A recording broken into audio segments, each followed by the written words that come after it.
तो कहानी शुरू होती है और हम एक ऐना नाम की लड़की को देखते हैं जो खेतों में कुछ पकाकर खा रही थी।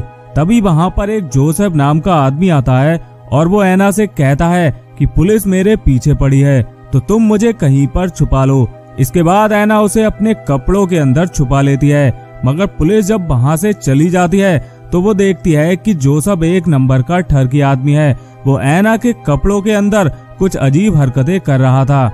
इसके बाद ये दोनों वहाँ से चले जाते हैं और कुछ समय बाद हम देखते हैं कि ये दोनों साथ साथ रहते हैं, जिसकी वजह से इन्हें एक बेटी होती है और उसका नाम होता है एग्नेस। एक दिन जोसेफ को पुलिस पकड़ने ही वाली होती है, मगर तभी जोसेफ पानी में छलांग मार देता है, जिसकी वजह से उसका कुछ अता पता नहीं चलता। इसके बाद हम कुछ टाइम बाद का सीन देखते हैं, जहां हम देखते हैं कि जोसेफ भागकर लंदन पहुंच गया था और वहां वो बहुत ही अमीर और एक बड़ा बिजनेसमैन बन चुका था। इसके बाद हम कुछ टाइम बाद का सीन देखते हैं, जहां पर ऐना और उसकी बेटी एग्नेस काफी बड़े हो चुके थे और ये दोनों बाजार में अपना सामान बेचकर गुजारा कर रहे थे। एग्नेस अपने एक कजन से प्यार करती है और इसके अलावा वो एक आदमी और से भी प्यार करती है, जिसका नाम होता है ईयरफील्ड। वो एक जर्मन शेफर्ड है। अब इन तीनों के मचाए हुए गंध से एक बच्चे का जन्म होता है, मगर मजे की बात तो ये थी कि एग्नेस को पता ही नहीं था कि ये बच्चा दरअसल है किसका, उसके कजन का या फिर ईयरफील्ड का। अब पैदा होने के बाद बच्चा काफी रो रहा था। तभी एग्नेस उस बच्चे से कहती है कि जब तुम्हारी उम्र 3 साल की हो जाएगी तो मैं तुम्हें एक ड्रम ला कर दूंगी। ये सुनते ही वो बच्चा चुप हो जाता है। अब देखते ही देखते 3 साल गुजर जाते हैं और उस बच्चे की माँ उसके लिए एक ड्रम ला कर देती है। इस बच्चे का नाम होता है ऑस्कर। तभी एक दिन ऑस्कर अपने जन्मदिन पर देखता है कि सब लोग अपने में ही व्यस्त थे, उसकी किसी को भी नहीं पड़ी थी। इसके बाद वो सोचता है कि मैं कभी बड़ा नहीं होऊंगा और वो मरने के लिए बेसमेंट में जाता है, मगर वहाँ वो ऐसा नहीं कर पाता। इसके बाद कुछ समय और यूं ही निकल जाता है और हम कुछ समय बाद देखते हैं कि जोसेफ अभी भी उतना ही बड़ा है। दरअसल जोसेफ एक बौना ही रह गया था।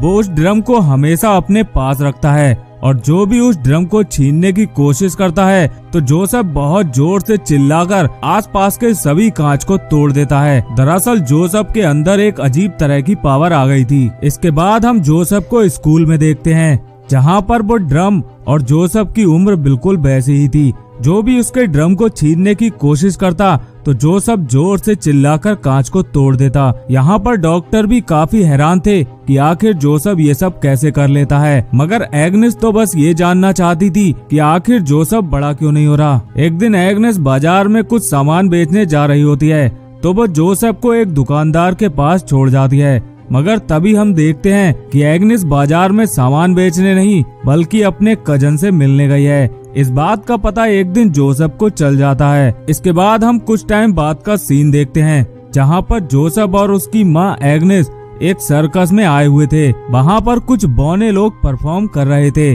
तभी एग्नेस उन बौने लोगों को देखकर सोचती है कि मेरा बेटा भी तो शायद बौना ही है। जब सर्कस खत्म हो जाता है तो सर्कस का एक बौना जोकर जोसेफ से मिलता है। वो जोसेफ के इस टैलेंट से काफी इम्प्रेस होता है और अपने साथ काम करने के लिए इनवाइट करता है, मगर तभी वहाँ पर जोसेफ की मॉम आ जाती है और वो उसे लेकर वहाँ से चली जाती है।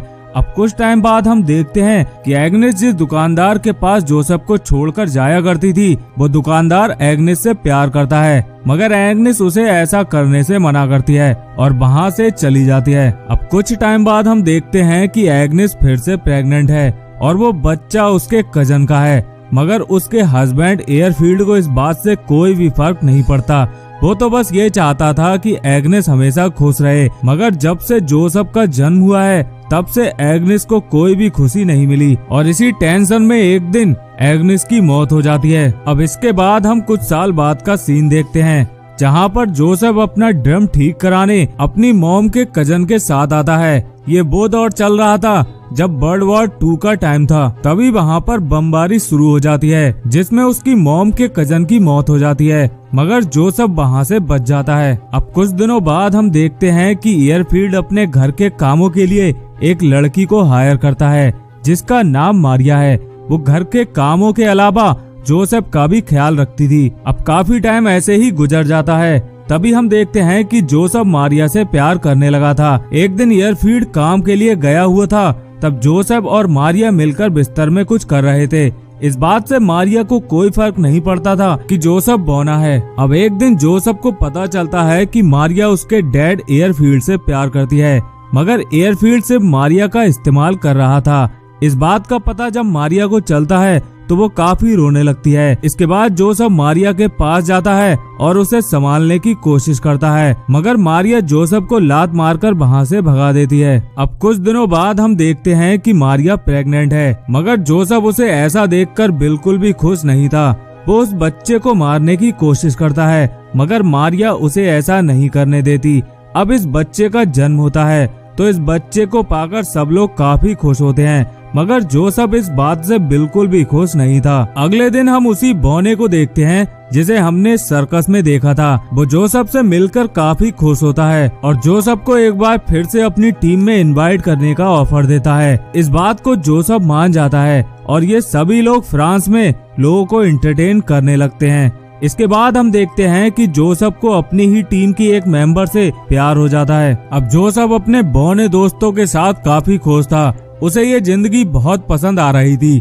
तभी एक दिन इन लोगों पर हमला हो जाता है जिसमें उसकी दोस्त की मौत हो जाती है। अब जोसेफ ये देखकर काफी दुखी होता है और वापस अपने घर पर आ जाता है। वो मारिया के बेटे को एक वैसा ही ड्रम गिफ्ट करता है जैसा उसकी माँ ने उसे 3 साल की उम्र में दिया था। मारिया जोसेफ के वापस आने पर इतना खुश नहीं थी जितना उसके डैड एयरफील्ड थे। अब कुछ दिनों तक तो सब कुछ ठीक चलता है, मगर इसके बाद हम देखते हैं कि शहर में तनाव और डर का माहौल है, जिसकी वजह से एयरफील्ड अपने परिवार को लेकर बेसमेंट में छिप जाता है। मगर वहाँ पर कुछ सैनिक आ जाते हैं और वो एयरफील्ड को मार देते हैं। ये देखकर जोसेफ और मारिया काफी डर जाते हैं और जोर जोर से रोने लगते हैं। अगले दिन मारिया की दुकान पर एक आदमी आता है और वो इस दुकान का नया मालिक था। वो मारिया के हस्बैंड एयरफील्ड का फ्यूनरल करता है, क्योंकि वो जानता है कि किसी को खोना क्या होता है।